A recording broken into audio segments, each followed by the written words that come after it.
Hello everybody, today we'll be modding the Wormier 68.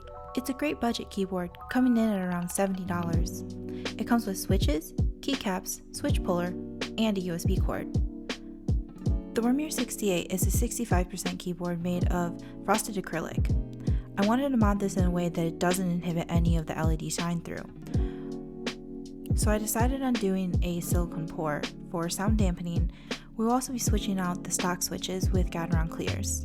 Let's begin by pulling off all of the keycaps. I didn't plan this initially, but after pulling off all the keycaps, I noticed that the stabs were very loose and very rattly.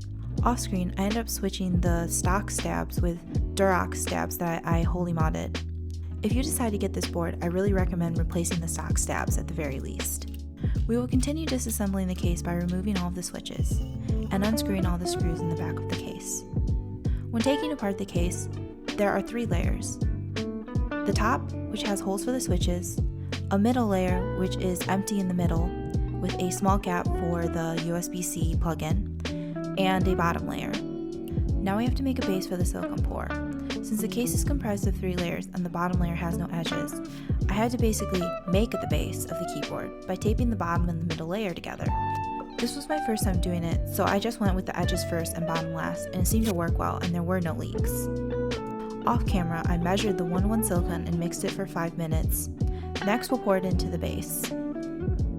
Since the case is so thin and there wasn't that much room, I made sure to not fill the entire case with silicone. You want to leave enough room for the PCB. Since the case has built-in inclined rubber feet, I also recommend using a level like I did to make sure that your pour doesn't come out uneven. The silicone takes about 12 hours to set, so next I lubed my switches. I did the basic lubing. First the rails, and then the center of the bottom housing. I also bag lubed the springs, and then lubed all sides of the stem and assembled carefully. The next day, I removed the silicone carefully from the case, so as not to tear it. I did it by pulling up on the masking tape bit by bit. It ended up being a really nice pull tab. It came off in one large swipe for me, and I just had to remove the little pieces of straggler tape. Now all that is left is reassembly. I loosely fit everything together, starting with the silicone, then the PCB, and lastly the top. I squished them together, making sure the PCB didn't slide and that it wasn't too squished. The silicone was perfect thickness and held in nice and snug. Lastly, the finishing touches.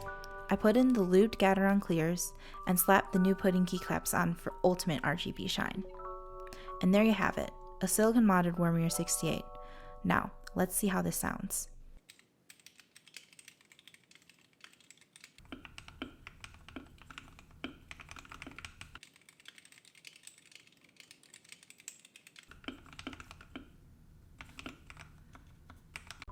My final thoughts on the Wormier 68 was that the silicone mod was cheap and easy, and definitely gave the keyboard a less hollow sound. Tell me in the comments below, what mod would you do?